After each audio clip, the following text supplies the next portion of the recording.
Hello everybody, my name is Kate Phillips and I'd like to welcome you to the lecture, How Models Work, the Animal, Mineral, Vegetable edition.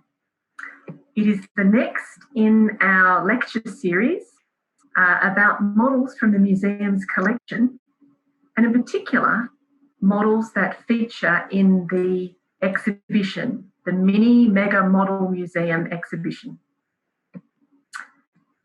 To begin tonight, I would like to acknowledge the traditional owners of the land on which Melbourne Museum stands, the Boonwurrung and Woiwurrung people of the Kulin Nation, and pay my respects to elders past and present. I'm really pleased that we can continue Museum Victoria's lectures in this Zoom webinar format as part of our Museum at Home initiative. In your registration tonight, you would have received a link to a virtual tour of the Mini Mega Model Museum exhibition. A great way to have a look around the exhibition, whether or not you've had a chance to visit in person. If you have seen it, going on the virtual tour will remind you of all the exhibits. But if you haven't had a chance to see it, you actually do get a really clear view of things in the exhibition. Now, I am new to running a webinar, and so please excuse me if we have to switch and change things. I might need your patience. But I also think that there may be some of you in the audience who are new to this format as well. So I'll give you a few pointers. You can see me, and soon you'll see some other speakers as well, but we can't see you, and nor can anyone else. So if you need to go out and get a drink, something to eat, please do that. Make yourself relaxed and enjoy the presentation. The content of those talks, although it's pitched at an adult audience, is perfectly suitable for younger people as well. We would really love your questions, and how we can get that is there's a Q&A box. If you hover at the bottom of the control there, you should see Q&A written down there, and you can write your questions for us into that, and our speakers will be able to answer your questions at the end of their presentations. We have three fabulous speakers tonight. Matilda Vaughan, engineer and curator of engineering, also curator of the Mini Mega Model Museum exhibition. We have Dr. Michaela Mitchell, marine biologist, honorary researcher at Museums Victoria and the Queensland Museum. And we have Dermot Henry, mineralogist and head of science department at Museums Victoria. Dr. Joanna Simpkins, Senior Curator of Medicine and Human Biology, was also due to speak tonight, but we've had a few technical challenges, and so we hope to bring her work on the molecular models in our in this exhibition out sometime in the future. So to begin with, I'm going to hand over to Matilda Vaughan. Matilda's going to introduce us to the exhibition and set the scene for these beautiful and varied natural science models. Over to you, Matilda. Thank you, Kate. Hi, everyone. I'm Matilda Vaughan, the curator of the Mini Mega Model Museum exhibition, and I'm currently sitting at the end of my dining room table in Melbourne. And so I'd just like to start sharing my screen.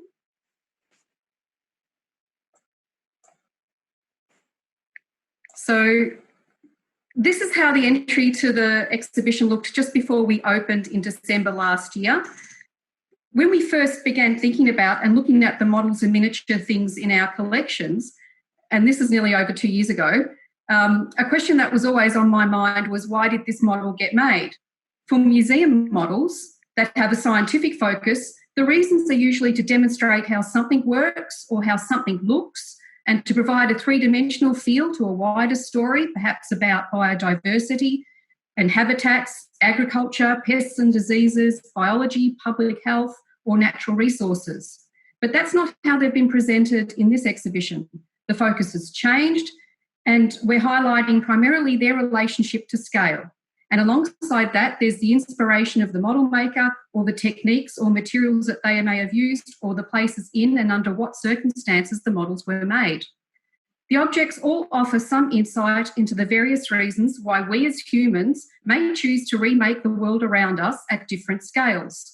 The models invite you to look closer, look at their details, and perhaps even provoke thoughts about the way your familiarity with or unintentional bias affects how you observe or what you think about particular objects.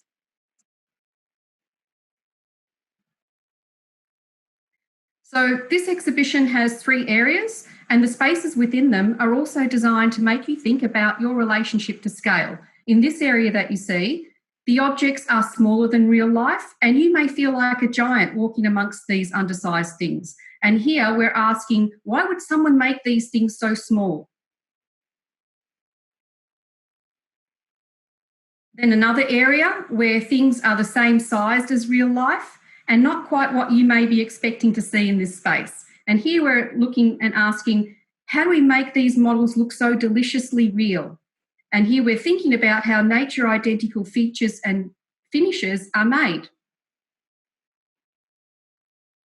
And then there's the area where very tiny things have been made much bigger, and you may feel tiny amongst all these oversized things. And this is where we think about how making something bigger can change the way we see the world. And is there an inherent beauty in the things that are not usually visible to us? I'm going to briefly talk about the Blaschka models because these very delicate and fragile models link to the themes of the exhibition. Our museum has 9 and they're all in this exhibition. The compass jellyfish is in an area where we're asking, why would someone make these things so small? And so Leopold and Rudolf Blaschka were father and son, and they were continuing a 300-year-long family tradition in glass making and metalworking. Leopold was inspired to make sea creatures in glass after observing bioluminescent jellyfish from aboard a ship. He was in his late 20s, had recently lost his wife and father, and was on a journey from Europe to America.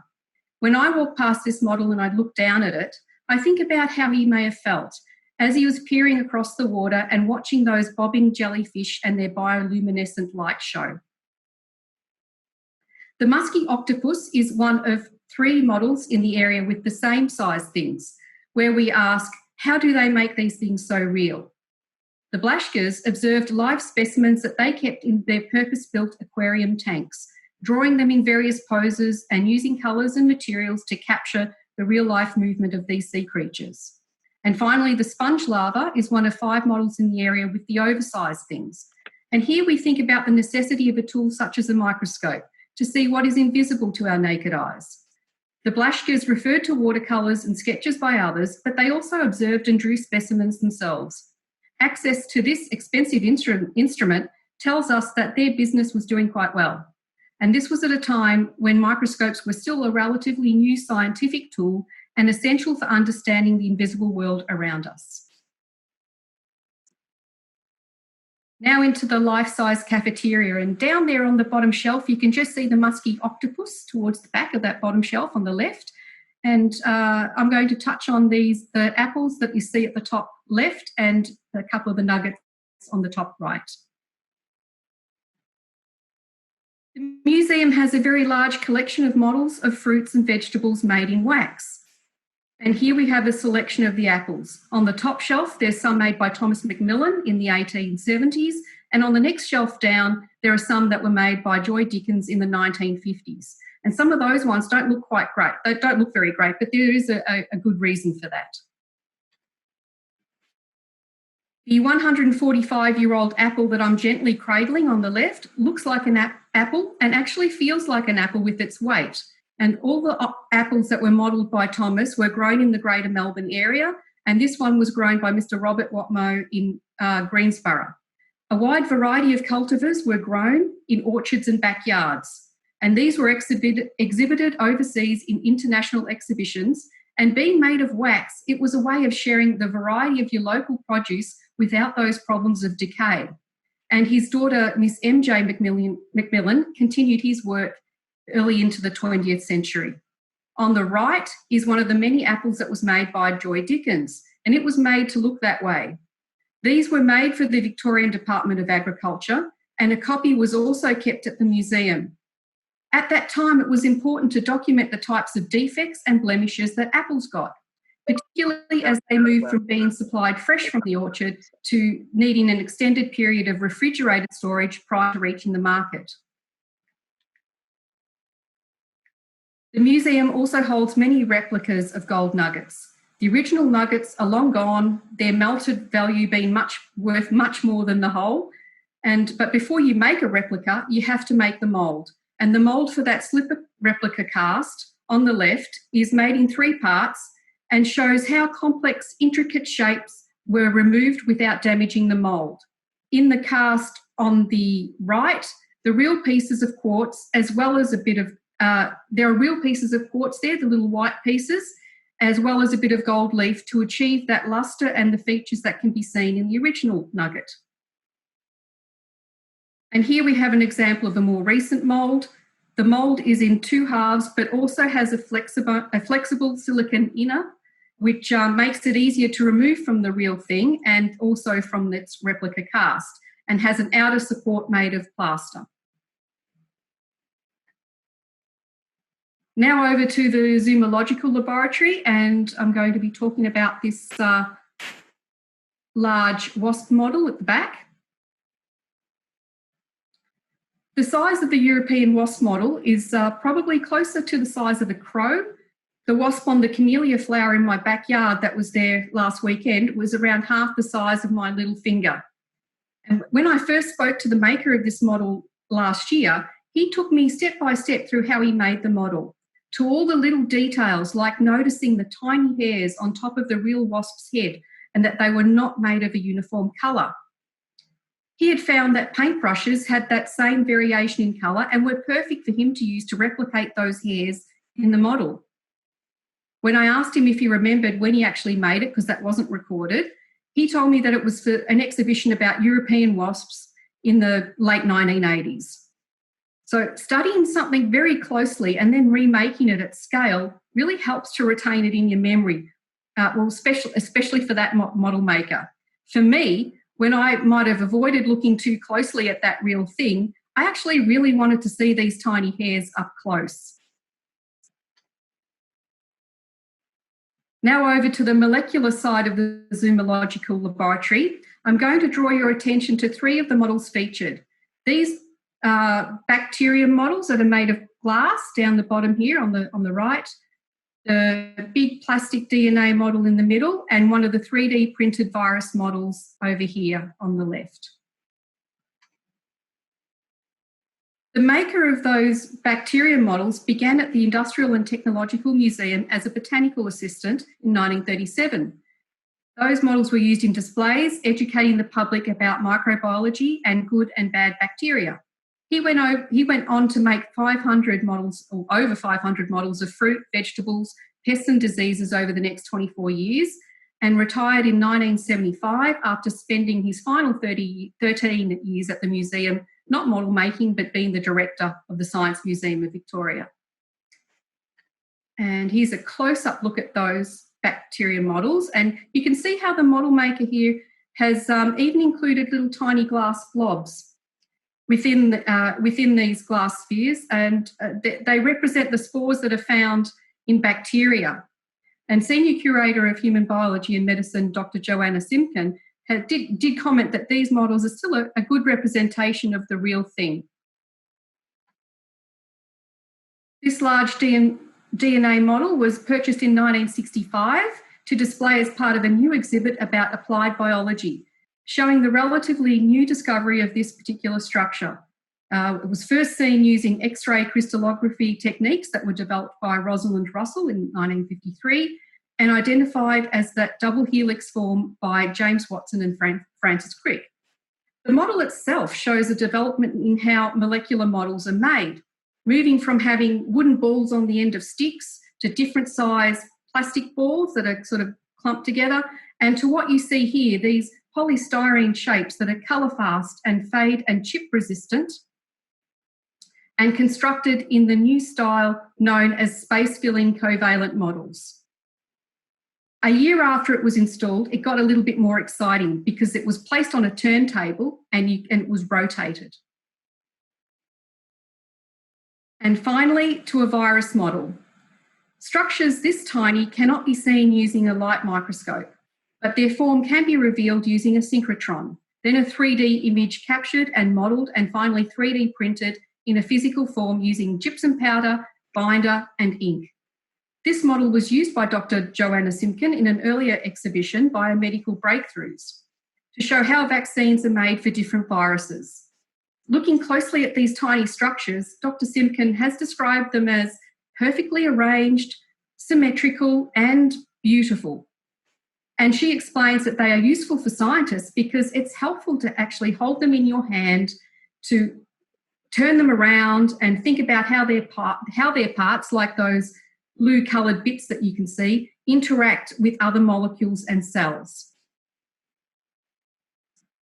So that's where I'll leave it.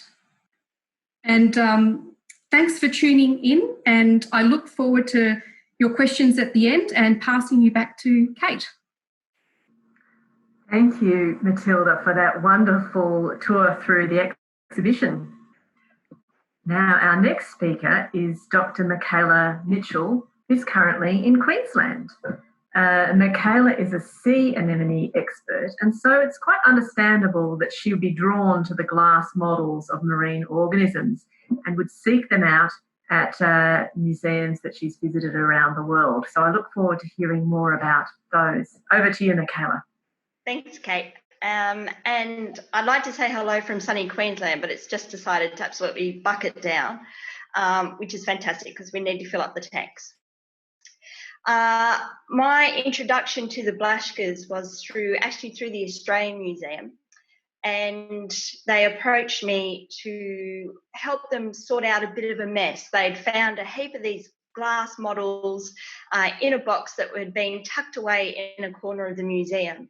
And so a lot of the labels had fallen off, so they didn't know what they were, and some of them weren't housed so well. So there's a little bit of breakage and stuff, but they sent them pictures to me, and I helped them sort it out. And I think it was pretty much love at first sight. So hopefully this evening, with my whirlwind tour of the Blaschka world, I'll spark a little bit of passion, and hopefully you want to go on and find out a little bit more. And of course, once the museum reopens, you can get in there and have a look at them. And usually there's actually one or two always on display anyway in the museum. So certainly it's something that you should get in there when you can. But in the meantime, we've got this beautiful virtual tour that you can do, and my presentation this evening. So I will start my presentation.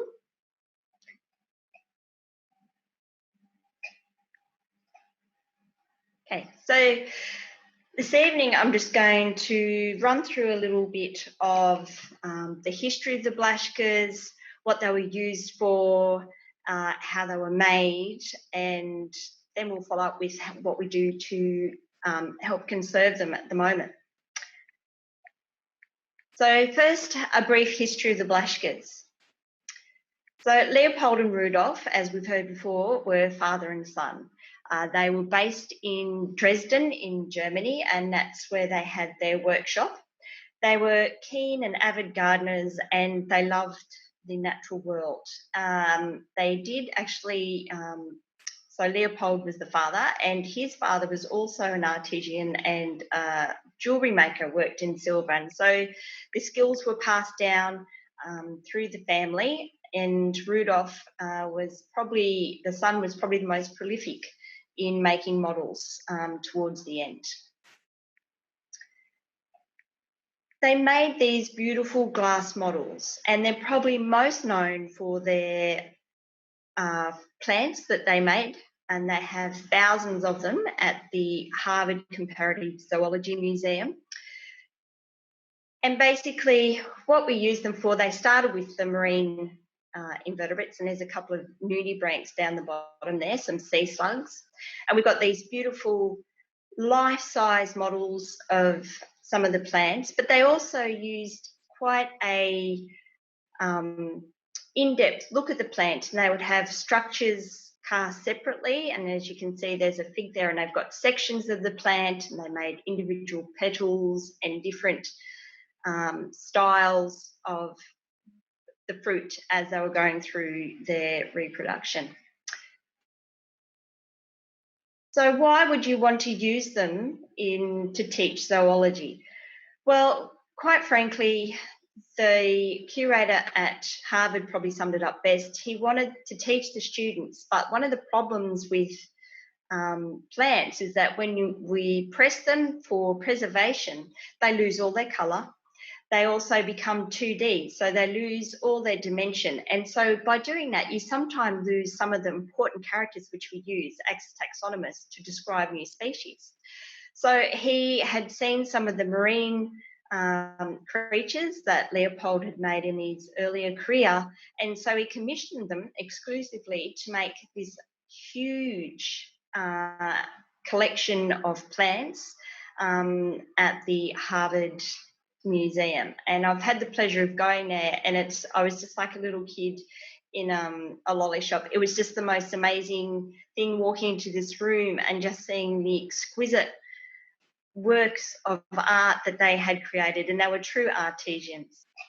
The other thing too is it's not as easy to do field work in the late 1800s, and keeping live specimens wasn't always easy either. So, and the thing, especially with a sea anemone, for instance, is they are basically just a brown blob in a jar and lose all their beautiful colour and patterning, which we also like to look at. And so that was also part of their charm, in that they would make these really detailed models and with all the structures, and you can see the very small polyps that are on this piece of red coral. And it's just mind-boggling to me how they could make such structures just out of glass. This is one of these really beautiful, amazing things that struck me. This is mould, and obviously you need a microscope and everything to see that. But it's just the sheer attention to detail that they had and put into these models. Probably a little known is that Leopold actually also made glass eyes, and they were actually used for not only human to replace eyes in need of being replaced, but they also used them in taxidermy mounts. So when animals were stuffed, they would use some of those glass eyes. But they also made these beautiful flower brooches that are just so small and delicate. The photo's not fantastic because I was taking it through glass, but it was just an amazing breadth of talent and diversity that these men had in their craft. Cornell University have probably the largest marine creatures. They also have one of the largest collections in the world of Blaschka models, and they started collecting in 1885. And so museum displays, as for the same reason when you're wanting to teach these things, people wanted to see the natural world. Museums were natural history museums, and so what better way than to actually show the public would be to have these beautiful models which captured the essence of all these marine creatures, because not everybody could go to the beach, not everybody could swim, and certainly this is one of their beauty. All the creatures are very much based on the European species, because that's where their work was coming from and where they were based. But how did they model these models? Well, they went to great efforts to do it. They based a lot of their work on a lot of the naturalist illustrations of the time, and this is linking this particular example of this sea anemone, and I love sea anemones, to Philip Henry Goss's work. And as you can see, they reflect quite well. But where possible, they also used live specimens. They spent a lot of time at the seashore, and they would make numerous illustrations of their own from all different angles. So before they actually went ahead and made these models. Another one of the naturalists that they used a lot of the work was Ernst Haeckel, and a lot of people familiar with his work, they were always on posters in museums for purchase. Sometimes the animals didn't, or the structures didn't quite always reflect what the real animal looked like, and that's probably because they're working solely from illustrations. And so you can see in this example, which looks a bit like a lighthouse and had lost its label when it had come to me as well. So it was only because I love, absolutely adore scientific illustration, and I have obviously spent hours looking at Goss's work because it's on the sea anemones, but it occurred to me I'd seen it before, and that's when I managed to link all of Goss's works to it. Because when the Australian Museum came to it, we knew very little about Blaschka, but there's actually a whole lot of work that's available on the internet that you can look at. They have conferences, there's many books. But you can see here, it was still used as a teaching tool. This is an individual tentacle from that small cup coral. This is the actual, the bench that they used to make the models on. It's a lamp working table. It's essentially a small oil burning lamp that you can see on the right hand side, and they have bellows underneath the table, and they would use their foot to make the flame. And on that table you can see some of the glass rods that they would use, along with a lot of the wires, some of the pigments they would use. The models themselves were either painted or it was coloured glass, and later on Rudolph had developed a technique of enamelling, and sometimes, so they use a combination, and a lot of wire and glue was used as well. This is an example of, it's a sea anemone, it's a burrowing sea anemone, and it's had a bit of wear and tear over the years. These specimens, because they only made the marine creatures earlier on, once they commissioned to do the Harvard flowers, they stopped making sea anemones, because it's always about sea anemones. They stopped making marine creatures altogether and never ever touched them again. And so, but what I wanted to show you here, this is the level of detail I went to. Each individual tentacle on this sea anemone was made on a piece of wire. The extruded glass was put on that, then they twisted them together, mounted them inside this particular model, and this would have had a casing that would have come straight up there, similar to this end of the sea anemone. So they're very intricate, time-consuming, beautiful models. And within museums, they had, well, not within museums, they had a catalogue where you could actually look through and order whatever models that you wanted. So in the Mega Model Museum, I'm just going to have a little look. And one of the beautiful ones here is the Stora Medusa, the stalked jellyfish. And you can just see how beautiful they are. What they've managed to do here is purvey a feeling of the inner workings, the inner reproductive organs of this Stora Medusa, and that's a real one on the right. And they've managed to reproduce that in glass using pigments and coloured glass and paint. And I think it's just astounding how they could do it. And I always find it marvellous that they could actually make these small tentacles on the end of each arm out of just the tiniest amount of glass. And they really managed to give the appearance of what these animals look like. And of course, their earlier models were probably a little bit more basic, but over the course of their careers, they just really lifted it to an amazing talent. As we've seen quickly before, one model, the sponge larvae, probably would have been modelled off, I'm not sure, maybe this image on the right, as you can see, they quite closely resemble that, and this is a lot of their work. And they did have access to a lot of the naturalists at the time, so they would have a lot of communications about this stuff. They'd have a lot of looking at the images that other scientists had made. But I think what's amazing on here is these small glass structures are actually the cilia of the embryo that helps it become motive. And they've just gone to astounding efforts, and they made a series of these models so that the students could actually see the progression of the sponge larvae. This is a compass jellyfish we have in the collection. It's fared better than some other of the models of this I've seen. The external fishing tentacles were probably attached by a hanging wire, and you can see that they've replicated the colours around the bell of the jellyfish and the see-through part of the bell. They've given that impression that you can see through it. And on the far left, you can see they've even got the patterning. This is from the top view of the bell, and it's a little bit faded. And so one of the things with conserving these models is that you will often find them in museums, and you can go on what I call a Blaschka treasure hunt in a museum. They'll be hidden away, not on purpose, but because of the lighting sometimes fades the pigments in the paint. So they'll be in a low lighting area, and humidity can also peel the paint off. So they'll be in areas that are quite protected. So, but it's quite fun though to go and check where you might find these beautiful models, because they really are quite breathtaking, and pictures are fantastic, illustrations are fantastic, but once you see one, you can absolutely appreciate how much effort and time they went to reproducing these models.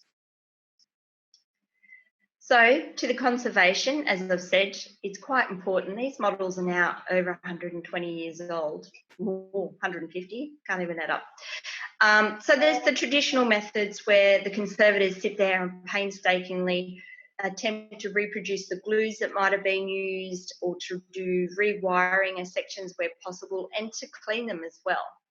But now that we've got 3D digital technology available to us, many museums are turning to 3D imaging. And this is an example from the Australian Museum, where you can actually go online, look at the sea anemone in this instance, and you can turn it around and look at it from all different angles. And obviously, a lot of people, you'll never be able to hold these models. So this is a good way to be actually have a really good look at something that you may have seen somewhere or seen in the museum, and come back and have a look at it later on. So I'm just going to stop sharing there.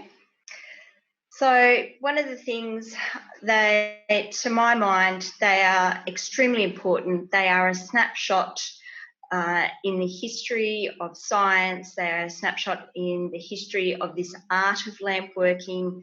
They are a snapshot of how students were taught. And by all means, they are just, to my mind,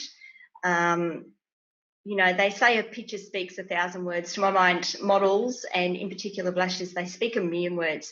They still give us structures and idea of that absolutely models that have all the structures that we need to go ahead and continue work on certain specimens and species that may not have been well studied.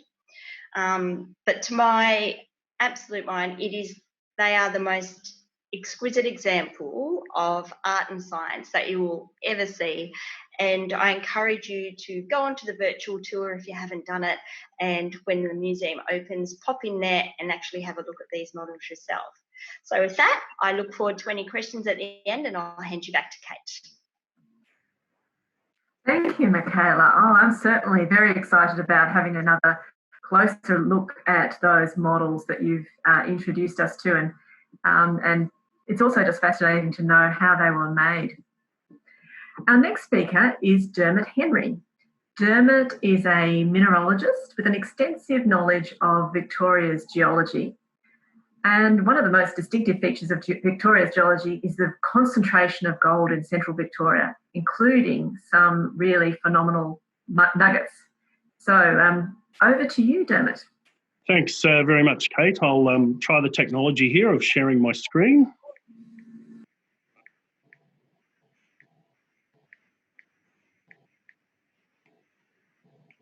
Okay. So thank you for tuning in tonight to the talk on the Mini Mega Model Museum exhibition at Melbourne Museum. And tonight I'm going to talk a little bit about, oops, might be seeing the, sorry, I'm not sure what happened there. tonight, within the mini mega model museum exhibition at Melbourne Museum are 3 gold nugget models. Why are they there? Matilda talked a little bit about how they were made, and tonight I'm going to focus a bit around about what their historical importance is. So the Museum Victoria has about 170 gold nugget models in its collections. Most are actual casts of the original nugget, and we saw an example of that casting in Matilda's talk. And others were made from images in photographs and sketches. And here in this slide is a small selection, including the welcome nugget from Ballarat, the 3rd largest nugget ever found in the world. If you stubbed your toe on it today, it would be a cool $5.8 million for your superannuation scheme. Most of the models were produced by the Mines Department between the 1860s through to about 1910, and a smattering on through to the 70s. And Museum Victoria still produces models of significant nugget discoveries today. The collection is a reminder of Victoria's rich golden past and is a valuable historical record. So tonight we will look at the history and the importance of the gold nugget collection. All the gold that we find lying about has formed during nuclear synthesis within a giant exploding stars or supernova. So gold is extremely rare. If we look at the Earth's crust, there is only about 0.3 parts per billion in the Earth's crust. Yet around Bendigo and central Victoria, over 700 tonnes have been mined since 1851. And within the state, we find some very large chunks of gold called nuggets, like this 845-ounce nugget, the Hand of Faith, which was discovered in 1980, and Patsy Kovic is photographed here holding the original nugget. Victoria is an exceptionally rich gold province. Since mining commenced in 1851, in excess of 2,500 tonnes, or some 80 million ounces, have been produced. This represents around 3% of the world's gold production. So it's a phenomenal amount of gold. The central Victorian goldfields of Bendigo, Ballarat and Castlemaine in particular were extremely rich, and you can see on the map there that area has produced about 2,000 tonnes of gold. About 60% of the gold production came from rich alluvial deposits, so gold that was in old riverbeds, and some of those riverbeds were buried, some quite close to the surface and others buried 100 metres or more below the surface. These were mined in the early years, and later quartz reef mining prolonged the industry and contributed about 40% of the total gold. We should also consider that much of the early alluvial gold production was not recorded. But it was the occurrence of large gold nuggets through the alluvium which provided perhaps the greatest fascination on the goldfields, and they were a feature of some of the deposits. And the alluvial deposits, particularly in the ones that were found early, for example, by the end of 1851, the Mount Alexander goldfield, which is sort of Castlemaine area, yielded about 23 ounces of gold, 23,000 ounces of gold, or about 715 kilograms of gold per week. So you can imagine, and today's money, that's about $62 million a week, every week. And so that attracted an enormous amount of people to the goldfields. They flocked in from all over the world. Nearby at Chewton, at Donkey Gully, over 1 tonne of nuggets were picked from the surface. So it was a phenomenal amount of coarse gold lying around. And lured by these sort of stories of large lumps of gold just lying there on the surface waiting to be picked up, is what sustained many of the prospectors through the arduous life on the goldfields. And there was certainly much discussion about gold nuggets. And in Robin Annear's fantastic book, Nothing But Gold, she quotes one of the miners, Thomas Coggan, who would recall that wash dirt contained nuggets, without exaggeration, as big as ants' eggs. And recalled others, something between a lady's watch and a leg of mutton, that is the size of one and the shape of the other. And sadly, I suspect for him it was the size of a lady's watch rather than the size of a leg of mutton. But miners named many of the different types of gold based on their shape. And so here we see buckshot gold, cornet gold, and melon seed gold based on the shapes that the miners saw. And it was also common for the miners to give larger nuggets a name. So this one here, the ear, because I guess it looks a bit like an ear.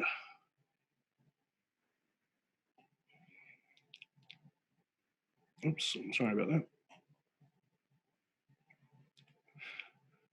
So nuggets were everywhere, or so it seemed, and many large nuggets were discovered on or close to the surface. So the world's largest gold nugget, the Welcome Stranger, which is about 2,520 ounces, was found recorded as 1 inch below the surface, so roughly 2.5 centimetres below the surface.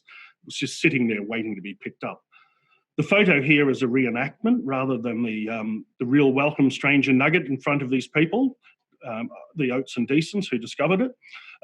It's actually a large rock in a hessian sack. The nugget itself was broken down soon after it was discovered. A sketch of the nugget was made in Dunolly, and some years later the model was produced. But note, it was not an actual cast of the nugget. It was based solely on the sketch. And the nugget itself contained abundant quartz, which is not represented in the model that we have. We know the Perth Mint were interested in making a real model in gold of the Welcome Stranger, but when they worked out the volume of gold to make it, they determined it was probably twice as much gold as the original nugget weighed. So the nugget, there was a lot of quartz within the nugget as well, and that's where the discrepancy comes in. Today's value, the Welcome Stranger would be worth about 6.7 million just for the gold value. Obviously, if you have the largest gold nugget in the world, it's probably worth considerably more than just the gold value. Large nuggets have been found in Western Australia, Queensland and New South Wales, but Victoria is the most prolific place on earth for finding large nuggets. And there have been more than 10 nuggets that are over 1,000 ounces. Gold is still measured in ounces today, and for those of you still that are in the metric system, basically 1 troy ounce is about 31 grams of gold. So, in comparison to the Welcome Stranger, the largest Californian nugget weighed about 787 ounces, and the largest Russian nugget weighed about 1,157 ounces. So not in the same league. These models of the Welcome Stranger, the Welcome and the Blaschka represent 3 of the 4 largest nuggets ever discovered in the world. Now, if only these were real, we'd be looking at about 17.2 million in gold value alone. Sadly, however, none of the large nuggets were preserved. The Blaschka, found in the 27th of August, 1857, weighed about 1,743 ounces. Current gold value today would be 4.65 million. The nugget was exhibited at Crystal Palace in London in 1858.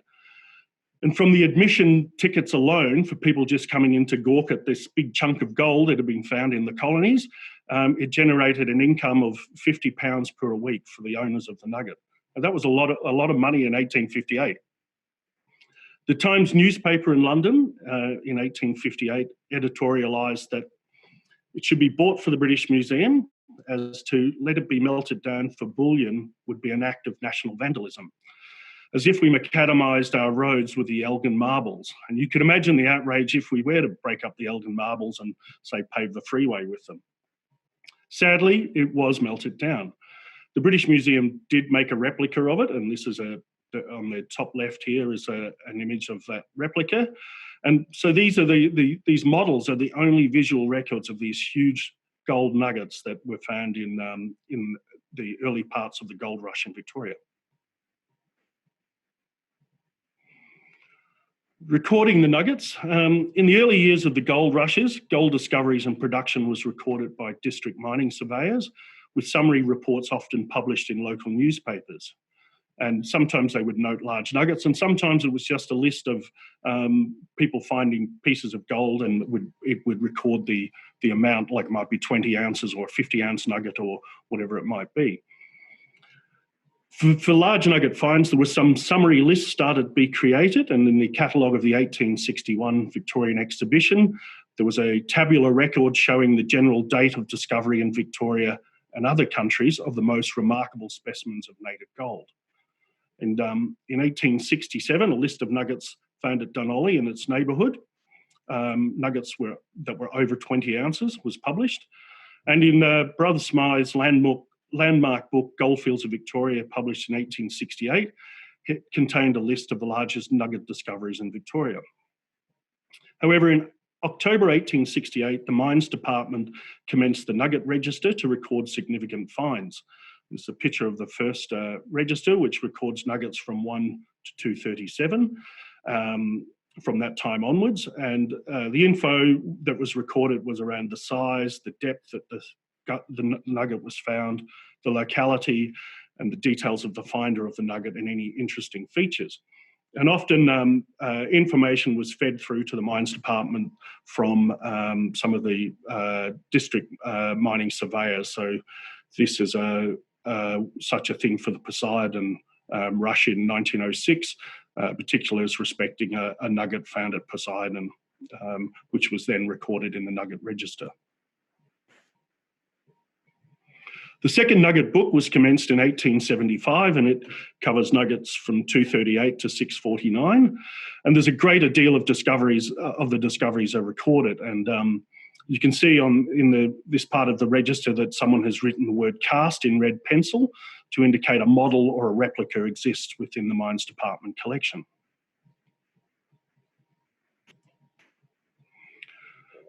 For some of the nuggets, a sketch is included in the register, and here we have nugget 378, which is the third from the top. And below the sketch, it's listed, it says the sketch as per mould, which means an actual cast of the nugget was taken and the model was produced from as a true replica of the nugget. In some instances, the model maker is noted. Edward Dunn in 1912 published a list of nuggets found in Victoria, which he compiled from all the information available, going right back to the start of the gold rush. He had a cut-off point of 20 ounces, and his nugget list has 1,200 nuggets recorded, and they're in descending order, starting with the largest, the Welcome Stranger. And we can see there the top 11, the nugget number 11, which wasn't named, was just over 1,000 ounces. So some huge chunks of gold were found. They're also, in that list, they're the ones marked with an asterisk, so the ones that models existed in the Geological Museum as part of the Mines Department. So the distribution of the nugget models that we have is shown in this map. The Mines Department made replicas of about 100 large nuggets, many based on the actual cast of the nugget and some based, like the Welcome Stranger, on sketches or photographs. The Mines Department collections were transferred to Museum Victoria in 1988, including the nugget replicas and associated information. The museum also had some collections of nugget replicas, which had probably been originally produced by the Mines Department. To create the replica, as we saw in Matilda's talk, the model maker took a cast and made a plaster mould, and then using plaster of Paris created the nugget model. They were then largely just painted. Sometimes they used a little gold leaf, but by and large they were just painted. And most of them did not include inclusions of bits of quartz or detailed paintings of what the actual nugget looked like. Some did. They used real quartz and popped it in there. Edward Dunn, in his publication on the list of nuggets, notices that the features of the nuggets is that they are far more abundant in what is referred to as indicator country, and we won't go into that tonight, but that's in the area from Ballarat on the south, Wedderburn to the north, Tarnagulla to the east, and Ararat to the west. And within this tract of land, all the nuggets have been obtained, and that's all the large nuggets have certainly been found there, and it's often referred to as the Golden Triangle. And the very large nuggets have been found around Dunolly, Malayagal, Riola, and Tarnagulla in particular. At Riola, the only visual record of these great lumps of gold are the gold nugget replicas, which were produced by the Mines Department. And the Riola field was exceptionally rich, and a number of very large nuggets were unearthed from shallow alluvial workings. Several of the largest nuggets were found by Chinese miners at this place called Cato's Paddock, a beautiful looking paddock. If you go there today, hard to imagine there were about 20,000 miners scouring it. And two of the largest nuggets ever found were the Precious and the Viscount of Canterbury, as well as the Cum Tau, came out of this area. But Edward Dunn also noted when he visited there in 1890 that Mr. Cato, John Cato, who owned this land, informed me that he saw several large pieces of gold with Chinese miners that had been chopped from the masses for the purpose of subdivision. And many other masses may have been similarly disposed of. So it was highly likely lots of big nuggets were found by Chinese miners, and they were immediately broken up and distributed around the mining party and never recorded as nuggets. The last great gold rush in Victoria was at Tarnagulla in 1906. Some shallow alluvial workings yielded hundreds of gold nuggets, and the red dots on the map here in my picture illustrate where the gold nuggets were found in the Poseidon Lead, which was an old buried stream. Which I would, but I don't think my Atlas permission. Including the very large Poseidon nugget, which was unearthed in December 1906 and named after the Melbourne Cup winner that year. Quite a few models were made of nuggets from Tarnagulla and are within the collection. It was suggested that the mines department should buy some of the nuggets, but unfortunately by return post, the mines department secretary said models would be suffice. So sadly, none of the original gold nuggets have survived. So what did they do with the gold nugget models? So the mines department distributed many around the state. So for example, the School of Mines in Ballarat and Bendigo, and also to some of the mechanics institutes that had geological collections. But it was also customary for the colony to advertise its wealth at world exhibitions and colonial exhibitions. And at the 1862 London exhibition, the Victorian stand had a gold pyramid which was a scale of the volume of gold produced in Victoria. And the aim of doing so was to attract investment to the colony. And the catalogue for the London 1872 Intercolonial Exhibition lists the Victorian Mines Department included models of several of the largest nuggets of gold which have been found in the colony. And it also notes, and notwithstanding the fact that since the year 1851, we've exported gold to the value of 165 £1 million. That's a phenomenal amount of money back then. It is acknowledged by those who are competent to pronounce a trustworthy opinion on this subject that the supply is virtually inexhaustible. Accident is constantly revealing fresh deposits. And again, it's appealing to people to migrate to the colony in the hope they might make their fortune, or for people to invest in the colony and hopefully make their fortune. Similarly, gold nuggets replicas were sent to other exhibitions around the world. So in 1873, for example, the Universal Exhibition in Vienna, the catalogue lists 11 facsimiles of gold nuggets found in Victoria, and two of which were the Welcome Nugget and the Viscount of Canterbury. And following these exhibitions, typically the replicas found their way into the local museums. So if you go to many European museums today, you will see nugget models from Victoria, which were probably at some point in time displayed at one of these colonial or universal exhibitions. To the US as well, in the International Exhibition in 1876, the 24 facsimiles of gold nuggets found in Victoria were dispatched to the Philadelphia exhibition, including the spondulics pictured here. Sadly, from the major gold rushes, none of the giant nuggets were preserved. So here in 1872, in the recently opened Industrial and Technological Museum, which was housed in the State Library building in Swanston Street, we see a gold case. Marvellous Melbourne, founded on gold. Here on display in their new museum is only nugget replicas, and you can see in the bottom left of the case, sort of adjacent to that chair, the Welcome Stranger nugget model. Fortunately, however, there has been a modern gold rush which commenced in the 1970s. prospectors armed with metal detectors have produced a new wave of nugget discoveries, including the 11th largest nugget ever found, and we saw that earlier on tonight, the Hand of Faith, which was purchased by a casino in the US and on display there, I think in Florida at the moment. It is also, the Hand of Faith is also the largest nugget in existence today. Prospectors still name significant finds, and some of the names, like Cindy's Pride, was named after the prospector's dog who was out with him when he struck it lucky, and apparently the dog was very excited as he unearthed it, so he lovingly named it Cindy after her. Perhaps some of the other names are less exciting, like the Goldosaurus here, which is the actual nugget has been preserved in the Gold Museum in Sovereign Hill. Perhaps one of my favourites is the Tibbs nugget, which stands for where it was found, 2 inches below surface.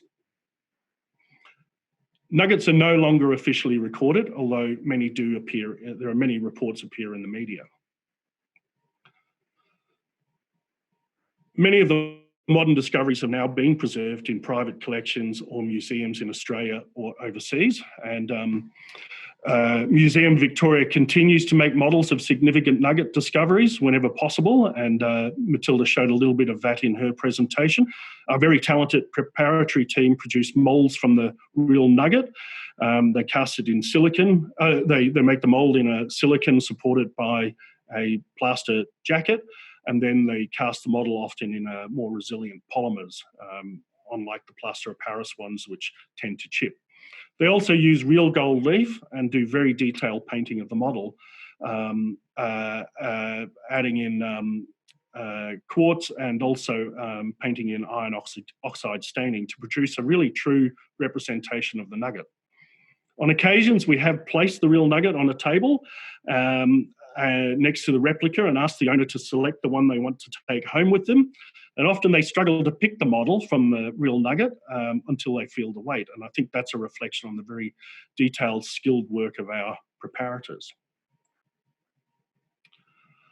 So in finishing up, the gold nugget models, Victoria is an exceptionally rich gold province. It's produced at least 3% of the world's gold. It's still producing gold today, both from hard rock mines and also from prospectors out there metal detecting.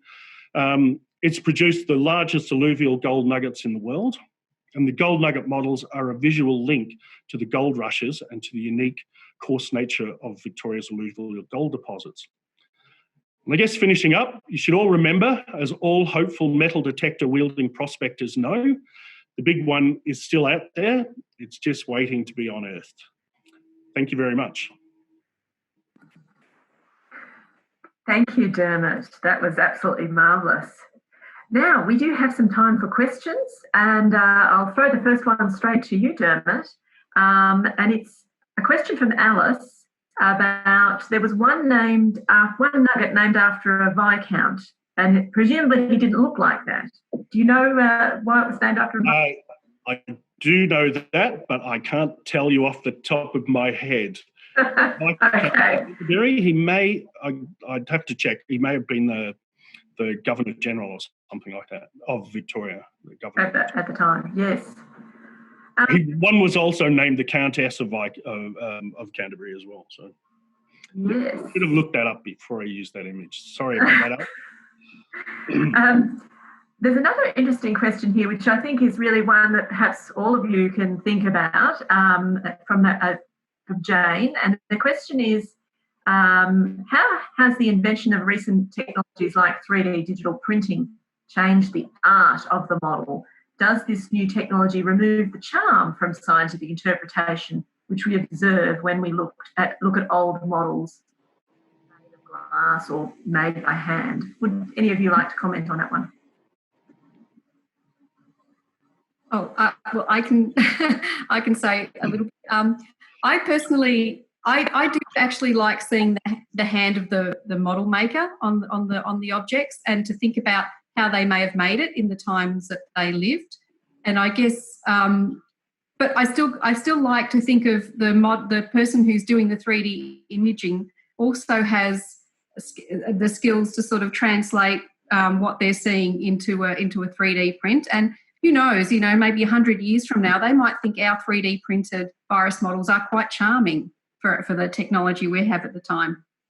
Yeah, and I think, look, with the gold nugget models, I think some of the very complex ones that our preparators have made in the last few years take an enormous amount of work in making separate molds for separate sections of the nugget and so forth, bringing it all together, and then the very detailed painting and shading and everything that goes on. I don't know at the moment we'd get that out of a 3D print.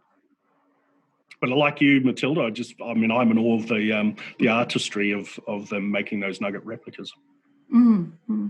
Yeah, I think 3D imaging and printing is just another form of interpretation, but it's probably not got a, when you're creating something, you sometimes have error and mistake, and sometimes you create something more beautiful than you set out to, where 3D printing is just it is what it is.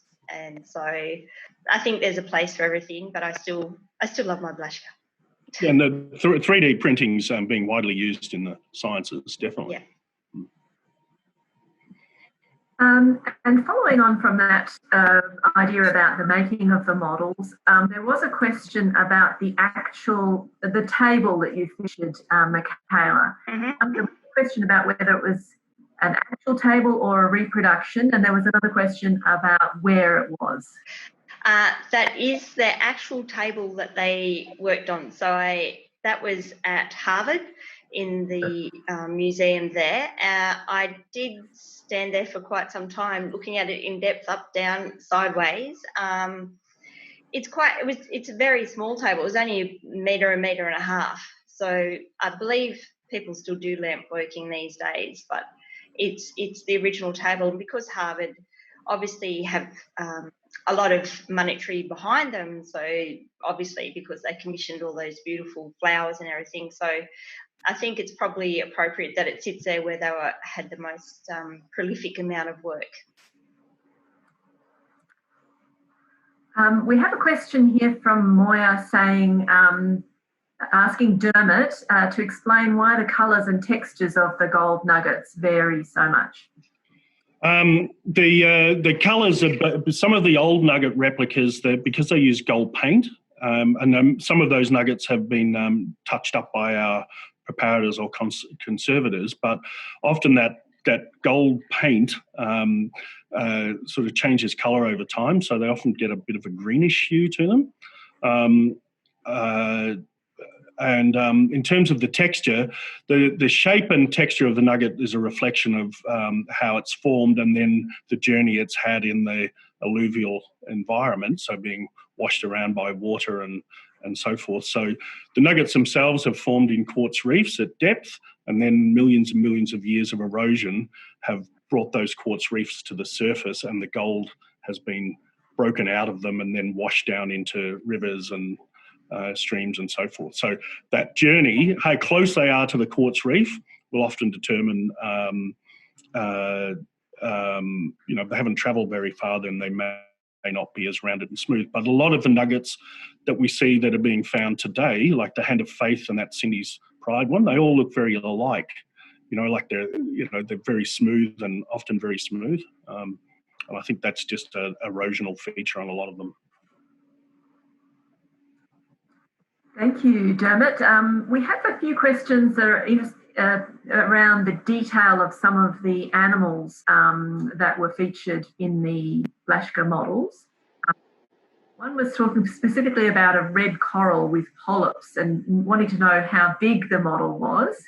And there was another question also about how with reclassification and reinterpretation of the classification of those animals, whether that changes our appreciation of the models. The red coral, from memory, it's been a little while since I've seen it. It's probably about 10 centimetres high. So the individual little clear white polyps, clear polyps are on them. They're only a couple of millimetres big. They are very small, but they did make a larger one that you could see next to it. Once you saw it as a whole, you understood what it all was. But some of them they're pretty much life-size, a lot of these models that they made of the sea anemones. Others are obviously made bigger or smaller. And back in the early days of describing sea anemones, which was very heavily done around the late 1800s by Goss, and then again in the early 1900s. So there are very few descriptions, full descriptions. There'd be 1 or 2 lines, or at the most there would be a picture. And so having this snapshot of models to help us understand what the scientists at the time were looking at is pretty important. And a lot of these animals are now being lumped together and everything, and we now know that colour wasn't such an important characteristic for sea anemones all the time, and so a lot of the time you'd see the same animal described 3 or 4 times because it was a different colour. So but by looking at these models and joining together all the data we have, because essentially a taxonomist is a bit like a detective, a historian that goes back in time and has to look at all these descriptions, and there are different languages and different interpretations. So by actually having a model and being able to look at it, you can help piece this story together and see whether or not something that we see today is actually what that person was looking at 100, 150 years ago. Thank you. We've got another couple of questions that are about the gold nuggets. One is from Kaz. Where would you look for gold today?